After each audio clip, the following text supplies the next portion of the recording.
Air news में आपका स्वागत है। मेरे साथ सज्जन ढूंढ है और कांग्रेस की टिकट मांग रहे थे, तो कांग्रेस की टिकट तो नहीं मिली। सुल्तान सिंह जडोला वहां से उम्मीदवार होंगे, लेकिन जजपा की ने बाहरी समर्थन दिया है और निर्दलीय आप चुनाव लड़ रहे हैं। निर्दलीय मैंने आज पर्चा अपना भर दिया है। जी जी, तो फिर 75 साल आप लास्ट कहते हैं भाई ईब का तो मौका दे दो, लेकिन कांग्रेस पार्टी ने मौका नहीं दिया। क्या जी, मैं दिसंबर में जब मैंने पार्टी ज्वाइन करी थी, मेरी खुल के बात हो गई थी। ना तो मैं पार्टी को धोखा देता हूँ, ना किसी इंसान को। मैंने खुल के बताया था जी, टिकट देंगे, सीट निकल रही है, नहीं देंगे मैं आज़ाद लड़ूंगा। बाद में महसूस ना करना, मेरा आखिरी चुनाव है।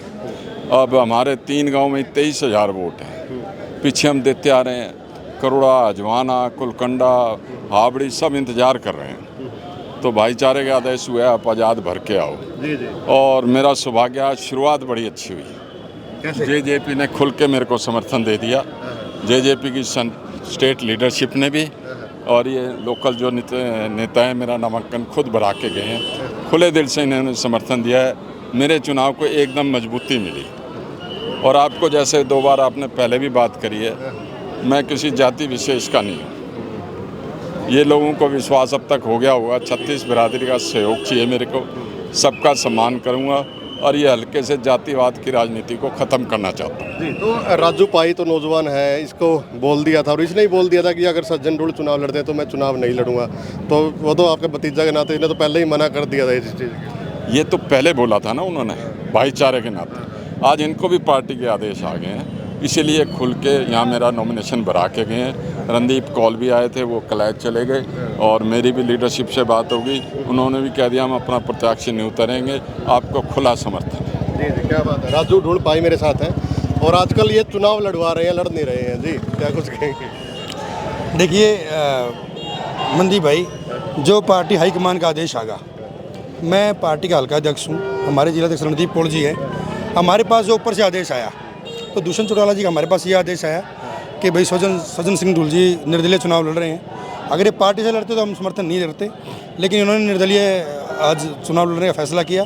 तो पार्टी हाईकमान का हमारे पास मैसेज आया कि भाई जननायक जनता पार्टी और आज़ाद समाज पार्टी दोनों पुंडरी में प्रत्याशी नहीं उतारेंगे और वो सज्जन सिंह ढूल जी को बाहर से समर्थन करेंगे। लेकिन कहीं ना कहीं आप तो एक नौजवान हो, एक चुनाव आप लड़ चुके हो, तो आपकी राजनीति पे तो कहीं ना कहीं ग्रहण लग चुका है ना। राजनीति कभी किसी की ना कोई स्थायी होती है और ना कोई अस्थायी होती है। राजनीति में जब आगे इंसान बढ़ता है तो चुनाव अपने तरीके से स्थिति है, आज क्या है, कल क्या है, परसों क्या है, भविष्य घर में कोई नहीं बता सकता है। मेहनत करेंगे। अगर आज हम पार्टी के आदेश के अनुसार चौधरी सज्जन सिंह जी का समर्थन करेंगे, जिता करके लेके आएंगे, चुनाव लड़ेंगे। वो चुनाव भी हमारा है। जब पार्टी ने समर्थन कर दिया, जब मैं किसी संगठन से बंधा हुआ हूँ, किसी पार्टी से बंधा हुआ हूँ, तो पार्टी का जब ये आदेश आया कि भाई आप अपना प्रत्याशी मैदान में नहीं होगा, जो इस प्रत्याशी है हम इनका ही चुनाव लड़ेंगे, वो चुनाव भी तो हमारा ही है। तो इसके मुझे नहीं लगता कि भाई कोई राजनीति पे कोई दिक्कत है। आने वाले समय में इसके बड़े सुखद परिणाम निकलेंगे। और मेरी तो पहले भी ये इच्छा थी, मैं तो मेरी मन की खुद की चाहिए थी कि पाई भाना करोड़ा, अगर इस तरफ से कोई उम्मीदवार आता है, टिकट लेकर के आता है, तो कहीं ना कहीं मेरे लिए भी बड़ी कसमकस की वो थी। लेकिन पार्टी ने इन 4-5-6 गांव है, किसी पार्टी ने यहाँ पर प्रत्याशी नहीं उतारा है। तो कहीं ना कहीं मेरे को लग रहा है कि जेजेपी को कैंडिडेट नहीं मिल रहा था, तो भारी समर्थन अब करना पड़ा। ये मजबूरी हुई है, ये पार्टी की मजबूरी हुई है। नहीं आई थी तो मैं क्या था, आप ये मजबूरी मैं आगे मेरे से ना रुसाओ इनको। नहीं नहीं ना इनकी राजनीति को ग्रहण लगाए, आगे और चमकेगी। मनदीप जी, कोई मजबूरी पार्टी का चुनाव लड़ने में तैयार था, लेकिन पार्टी ने फैसला ये किया कि डॉक्टर अजय सिंह जी ने और दुष्यंत जी ने कि भाई चौधरी सज्जन सिंह जी का आखिरी चुनाव है, तो इनको समर्थन दिया जाए, इनका चुनाव लड़ा जाए। और बिल्कुल निश्चित, मैंने आपके सामने भी कहा था, वो तो आपने मेरे से पहले ही पूछवा लिया था कि भाई चौधरी सज्जन सिंह जी लड़ेंगे तो मैं नहीं लड़ूंगा। तो निश्चित तौर पर जब गांव के अंदर 2 टिकट होती हैं तो फिर गांव में वोटों का बंटवारा भी होता है और भाईचारा खराब भी होता है। ये चीज़ मैं भुगत चुका हूँ 2019 के अंदर, तो मैं इस चीज़ में नहीं आना चाहता था। तो चौधरी सज्जन सिंह का चुनाव जननायक जनता पार्टी और आज़ाद समाज पार्टी मिल करके बिल्कुल अपना चुनाव समझ करके चुनाव लड़ेंगे और जिता करके लेके आएंगे। बिल्कुल सज्जन जी, कहीं ना कहीं 80 की उम्र में भी आप ये ना बोले कि अब की बार फिर मौका दो। नहीं, इतना मेरा ब्योंत नहीं है। एक बार मना दें, हो सकता है 10 साल जवान हो जाऊं। राजनीति तो मन से तो जाते नहीं, फिर नहीं, लेकिन इनको आशीर्वाद दे देंगे, आगे बढ़ेंगे। अब भी कोई आ गया होता तो मैं नहीं लड़ता।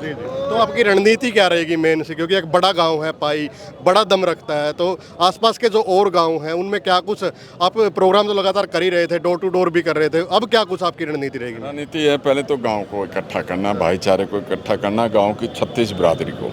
बाहर हम तब निकलेंगे जब अपना घर ठीक कर लेंगे। पाई भाना रमाना को ठीक करके करोड़ा जाएंगे, अजवाना जाऊंगा, कुलकंडा, जाजनपुर, अपने साथियों गांव से झोली फैला लूँगा। उसके बाद हम जाएंगे हावड़ी।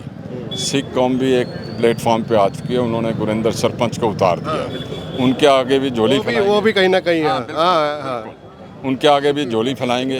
कभी मेरा ब्यों तो लग रहा है तो मेरे को समर्थन दे दो, आप लोगों की उम्र पड़ी, आगे हम सहयोग दे देंगे। देखते हैं भविष्य के घर में। लेकिन खाली यही नहीं, मेरे को 36 बिरादरी से उम्मीद है समर्थन मिलेगा, जी जी हर एक बिरादरी से मिलेगा मेरे जी, बिल्कुल। बातचीत करने के लिए धन्यवाद सर। तो भाई ताल ठोक दी है और एक बड़ा चेहरा है, तो पुराने राजनेता हैं, तो कहीं ना कहीं तजुर्बा भी है, अधिकारी रहे हैं, तो लोगों में बोलने का एक जो बढ़िया तजुर्बा है इनके पास है। सच बोलते हैं हमेशा। वीडियो को ज़्यादा से ज़्यादा आप लोग शेयर करें। और राजू भाई जो लगातार चुनाव लड़वाने का भी रिकॉर्ड तोड़ रहा है, तो भाई आप वीडियो को ज़्यादा से ज़्यादा शेयर करें। धन्यवाद।